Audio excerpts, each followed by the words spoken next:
Bien, bonjour à toutes et à tous. Nous allons reprendre ce cours dans le cadre des méthodes culturelles.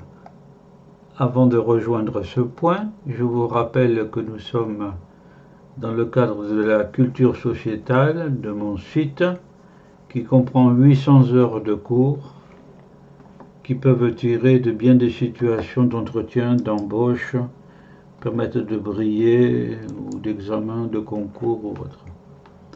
Ou de briller autour d'un café, tout simplement. Voilà. Donc, cette matière très vaste, ces 800 heures de cours sont réparties entre les modules que vous connaissez sans doute déjà. Voilà. Nous sommes dans le module société, le premier. Nous sommes dans le programme de la culture. Et dans le module société, le programme de la culture, nous avons fait l'introduction, le chapitre premier sur le sens, et nous allons passer,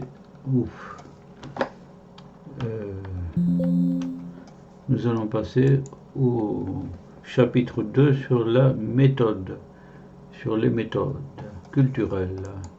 Voyons voir, chapitre 2. C'est ça, je renverrai un livre que j'ai écrit sur la question. On verra d'abord les questions humaines, c'est très intéressant tout ça, vous allez voir. Les questions techniques, et puis il y aura un petit mot quand même pour la petite école, l'école quoi. Voilà. Les questions humaines, faut-il mémoriser à notre époque où l'on a des téléphones portables, où l'on a tout ce qu'il faut, quoi, mais la tête vide, voilà.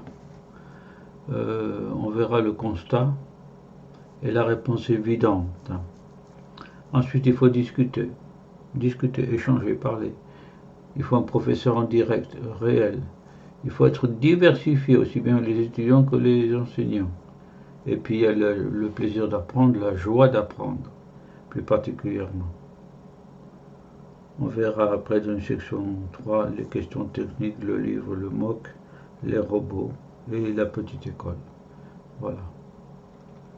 Alors j'ai écrit ce livre, je crois qu'il est encore sur Amazon, mais c'est une synthèse de toutes les règles intellectuelles réparties dans les chapitres suivants: l'esprit, le corps, le temps, le cadre de vie, le travail, le document, la mémoire, soit autrui, la société, etc. Bref, il y a tout, quoi. Il y a tout. Il a rendu bien des services. Si vous ne le trouvez pas sur Amazon, vous m'envoyez un message sur mon site droitforestier.com. Voilà, vous m'envoyez un message là. Là, j'ai toute une série de livres aussi. Ce sont deux les questions humaines.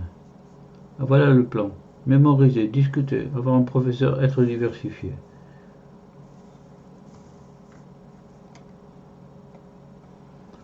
Mémoriser tout d'abord. On fera un constat en 3 points.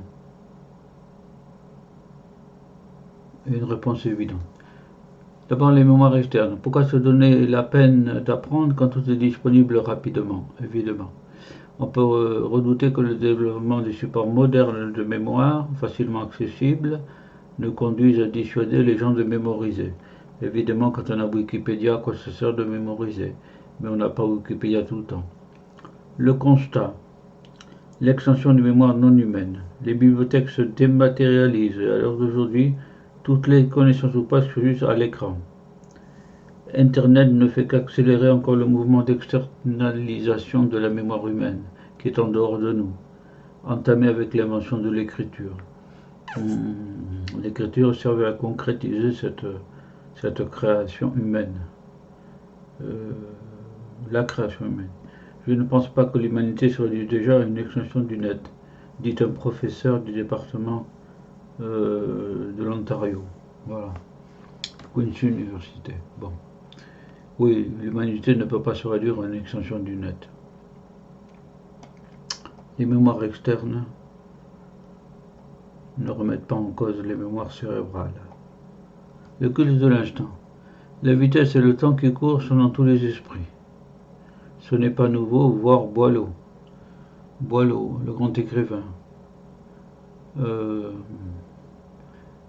Et ne vous piquez point d'une folle vitesse. Voilà. C'est lui qui a dit aussi les célèbres passages. Ce qui se conçoit bien s'énonce clairement, et les mots pour le dire arrivent aisément. Voilà. Note ce culte de l'instant de l'activité fait redouter scientifique ceci. Un risque d'amnésie que peut engendrer dans le monde de la recherche la disponibilité immédiate de la fraction la plus récente de la littérature scientifique. À force de consulter le récent, on oublie le passé. Une amnésie. Le risque médical. Nous disposons d'un nombre de neurones fixés à la naissance. Ceux qui ne sont pas sollicités meurent. Pour le neuropsychologue Eustache, la question de mémoire des personnes âgées n'est pas anecdotique. Il a été remarqué que les personnes atteintes de maladies neurodégénératives, comme celle d'Alzheimer, conservent des comptines de leur enfance. C'est bien vrai ça. C'est bien vrai. Dans l'enfance, les neurones ont été sollicités. À l'âge adulte, on cesse d'apprendre pour devenir passif devant la télévision ou autres médias. Il y a un risque médical.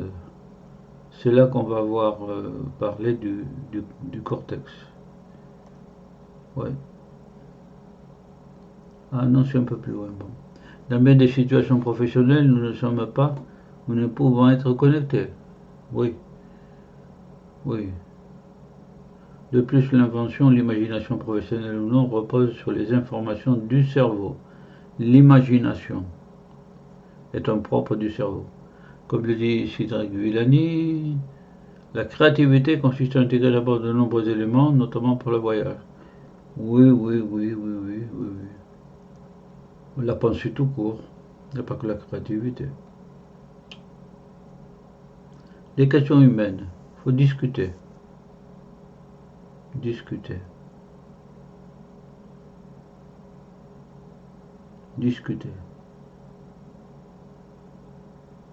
Et nous le verrons ça dans la vidéo suivante. Et voici la nébuleuse du cheval. Place des citoyens, car cette culture sociétale vous intègre davantage à la culture de la société sur tous ses aspects. Si vous voulez en savoir plus, référence du site Culture Sociétale. Voilà. Eh bien, ce faisant, je vous dis au revoir à toutes et à tous. Au revoir.